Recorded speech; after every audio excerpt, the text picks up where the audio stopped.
A'udzubillahi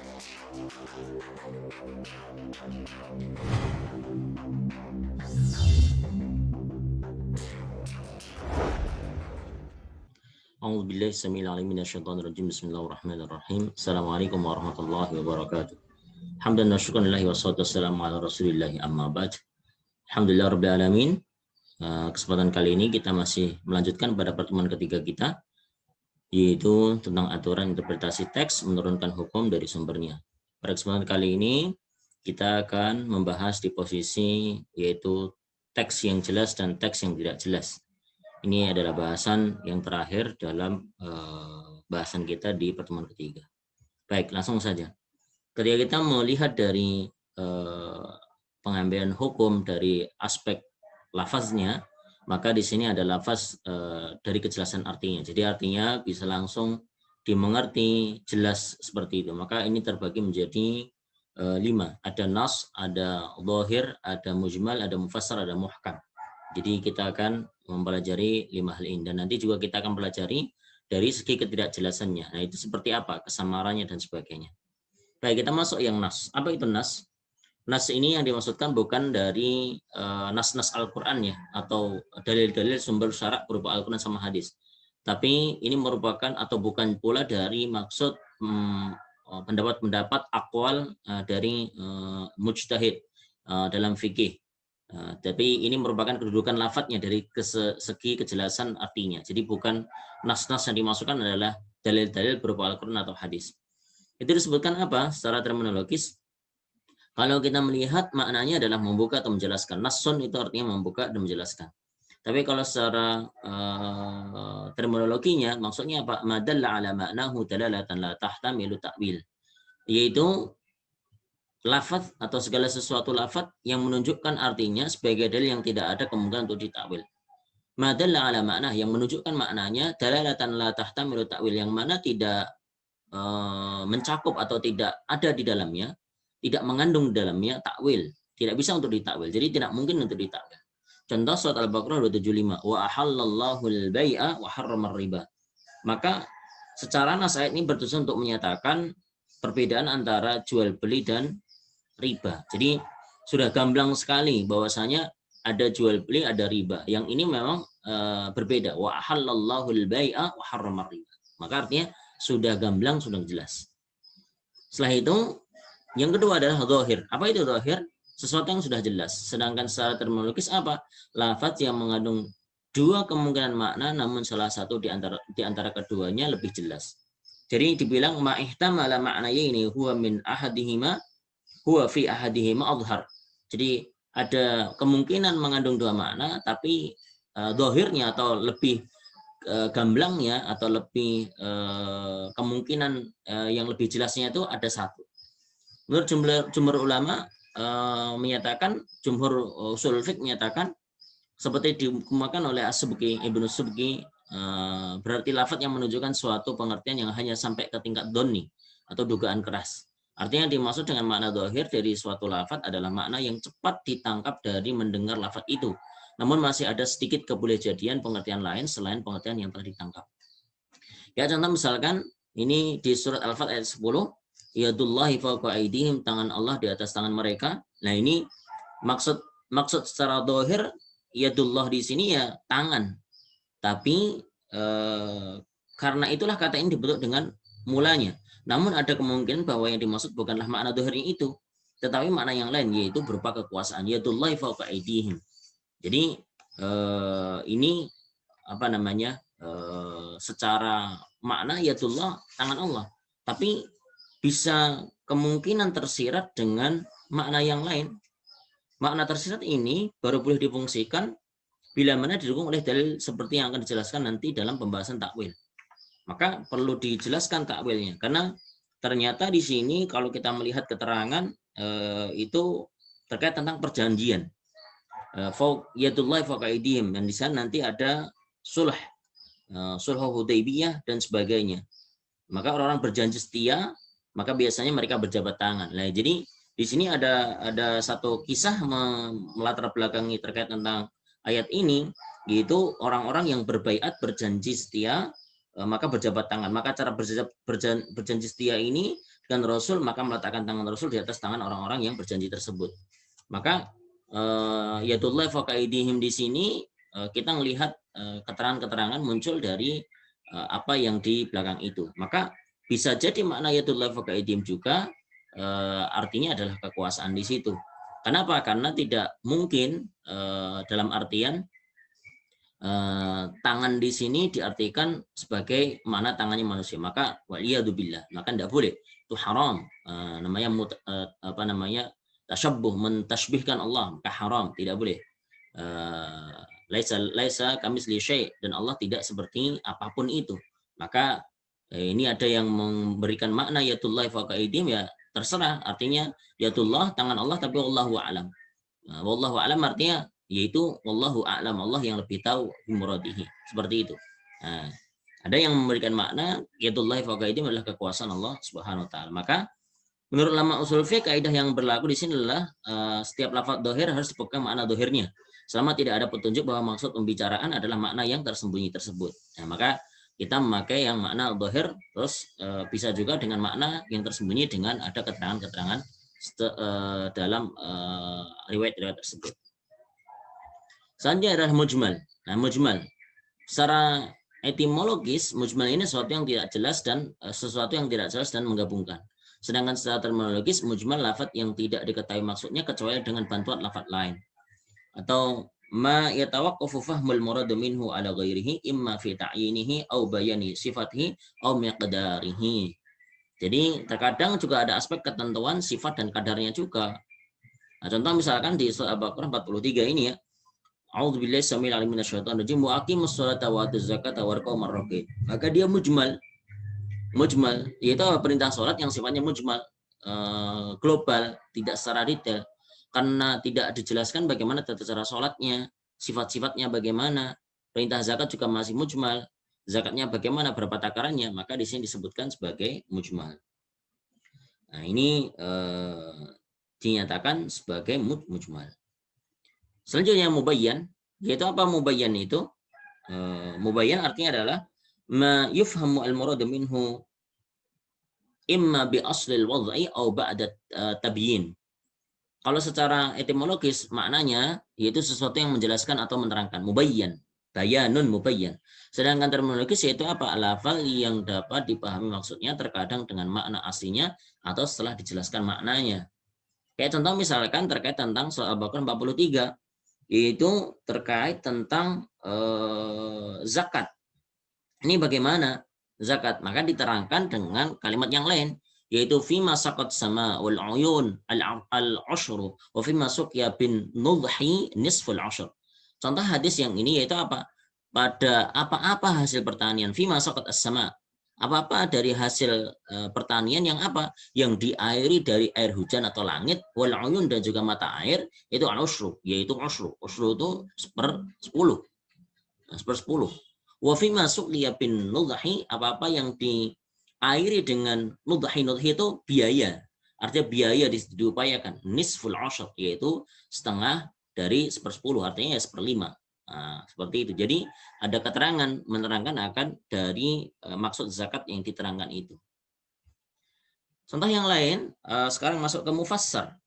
Mufassar secara terminologis adalah apa itu? Yaitu suatu lafaz yang menunjukkan dengan sendirinya makna yang terperinci yang tidak mungkin ditakwil. Madalla binafsihi ala ma'nahu al-mufassal tafsilan la yabqa ma'ahu ihtimalu lit-ta'wil. Contoh di posisi An-Nur ayat 4 ini, yaitu bilangan terkait tentang kata 4, maka tidak bisa ditambah, tidak bisa dikurang. Bi arba'ati syuhada'a fajliduhum samanina jalda. Ini terkait tentang yaitu orang-orang yang walladzina yarmunal muhsanat tsumma lam ya'tu bi arba'ati syuhada fajliduhum samanina jalda. Yang mereka melemparkan dugaan-dugaan tanpa bukti, menuduh tanpa bukti perempuan-perempuan mukminah berbuat keji, berbuat zina, maka harus mendatangkan 4 syuhada, 4 syahid, saksi, dan fajliduhum, kalau mereka tidak bisa datang, maka fajliduhum samanina jaldah. Nah, seperti itu. Sekarang kita masuk yang ke muhkam. Muhkam. Maka muhkam secara terminologis adalah suatu lafaz yang menunjukkan atas maknanya yang tidak mungkin menerima pembatalan. Jadi makna ini tidak mungkin menerima pembatalan, pergantian atau takwil, karena dalilnya telah jelas dengan sendirinya. Maka dibilang madalla bi nafsi ala ma'nahu alladhi la yaqbalu ibtalan wa la tabdilan bi nafsihi dalalatan wadihatan la yabqa ma'aha ihtimalu lit ta'wil. Nyatakan contoh surat An-Nur tadi, yaitu kata selama-lamanya itu dibilang wala taqbalu lahum syahadatan abada. Nih kalimat di sini abada.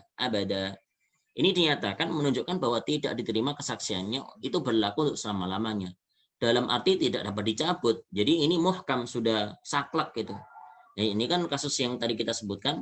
وَالَّذِينَ يَرْمُونَ الْمُحْصَنَاتِ ثُمَّ لَمْ يَأْتُوا بِأَرْبَعَةِ شُهَدَاءَ فَجْلِدُوهُمْ 80 جَلْدَةً وَلَا تَقْبَلُوا لَهُمْ شَهَادَةً أَبَدًا. Ini kalimat abada di sinilah yang menyatakan yaitu posisi muhkam, tidak ada ibtalnya, tidak ada pembatalannya. Itu yang disebutkan terkait tentang ini. Atau dalam hadis yang lain disebutkan al-jihadu madin ila yaumil qiyamah, yaitu jihad itu berjuang di jalan Allah SWT itu berlaku sampai hari kiamat. Penentuan batas hari kiamat itu untuk jihad ini menunjukkan tidak mungkin berlakunya pembatalan dari segi waktu. Jadi artinya jihad akan selalu ada dalam bentuk jihad badan, jihad ilmu, jihad yang bermacam-macam, seperti itu. Nah, sekarang kita masuk yaitu pada lafaz yang tidak terang atau tidak gamblang artinya. Ini terbagi jadi 4, khafi, muskil, mutasyabih, sama mushtarak. Khafi itu apa? Kita lihat dari kata-kata khafi. Khafi kan ya artinya tersembunyi.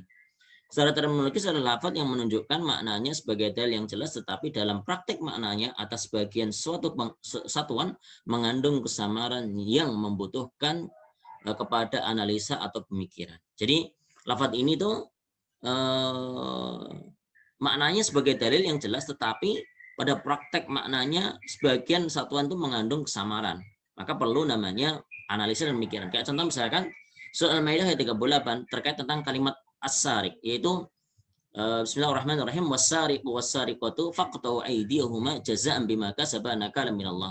Kalimat as-sariqu was-sariqatu, pencuri laki-laki dan pencuri perempuan, faqta'u, maka potonglah aydiyahuma, tangan keduanya. Nah, ini bagaimana? Ada sanksi di sana orang-orang yang mengambil harta, dan di sini sebut pencuri. Ya, pencuri itu secara makna jelas. Itu orang yang mengambil harta yang bernilai milik orang lain dari tempat penyimpanan secara sembunyi-sembunyi, itu sarik.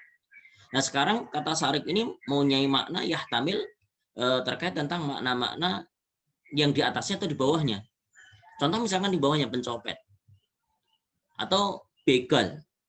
Terus ada perampok, ada pencuri itu sendiri. Terus apakah semua terkena sanksi potongan tangan? Maka di sini muncul namanya kesamaran dan perlu namanya analisa. Maka as-sariqu was-sariqatu ini ada penjelasan setelahnya terkait tentang apa itu yang disebut dengan sarik yang dia kena namanya hukum hudud berupa potong tangan. Nah, itu ada keterangannya. Sedangkan yang kedua muskil. Apa itu muskil? Dari kata-kata iskal, muskil, yaitu bentuk lafal yang tidak menunjukkan kepada maknanya, tetapi dapat diketahui melalui qarinah kharijiyah, indikasi luar yang menjelaskan maksudnya. Al-lafdzul ladzi la yadullu bi sighatihi 'ala al-murad minhu bal la budda min qarinatin kharijiyatin tubayyinu ma yuradu minhu. Ini lafaz yang memang menunjukkan sighahnya, menunjukkan tujuannya, maksudnya itu yang ingin ditujukan.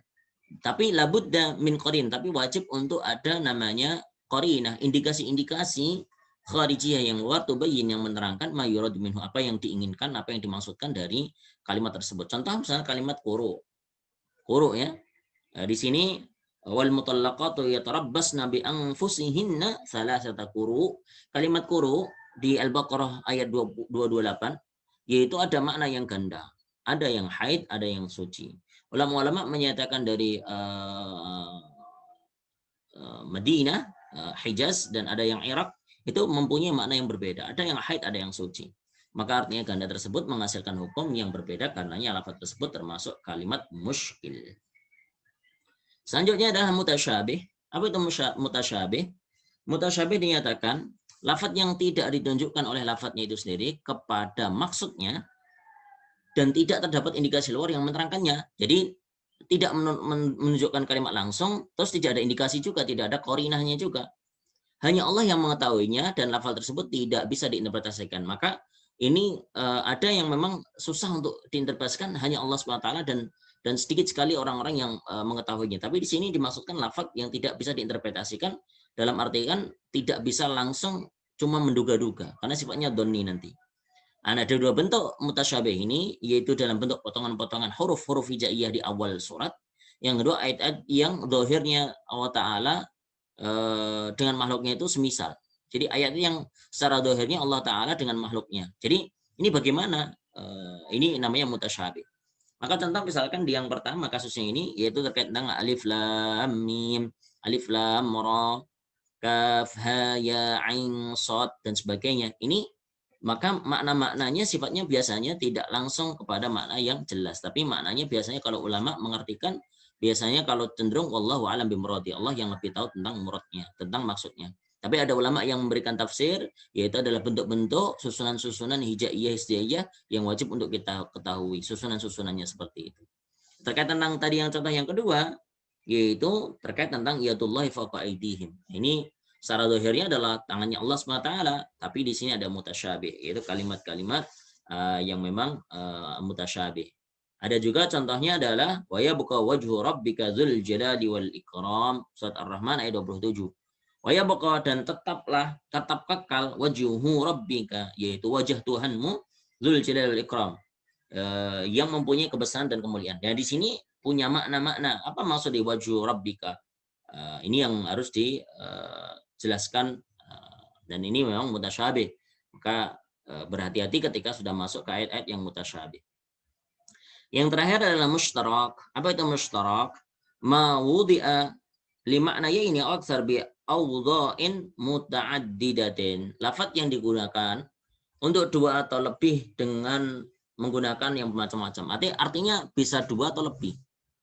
Nah, jadi menggunakan dua atau makna yang berbeda-beda. Jadi lafaz yang digunakan untuk dua makna yang berbeda-beda atau lebih. Contoh misalkan surat Al-An'am ayat 72. Wa aqimus salata wattaqu wa huwal ladzi ilaihi tuhsyarun. Dalam ayat ini sebutkan salat wa aqimus salat, dirikanlah salat. Nah, salat di sini punya dua makna mushtarak, yaitu makna secara khusus yaitu salat itu sendiri, yaitu ibadah yang dibuka dengan takbir dan ditutup dengan salam. Terus ada makna juga wa aqimus salat, di sini adalah makna salat secara bahasa, yaitu as-salatu ad-du'a. Salat itu adalah doa. Wattaqu. Nah, di sini dibilangnya wattaqu. Maka dimaknakan hendaknya kita untuk menjaganya, bertakwanya kepadanya dan sebagainya. Ini adalah di lafaz mushtarak. Saya kira seperti itu. Nanti kita akan perjelas lagi diskusinya di kelas. Aku qouli hada. Kita tutup dengan tasbih kifar. Subhanakallah bihamdika asyhadu an la ilaha illa anta nastaghfiruka wa atubu ilaik.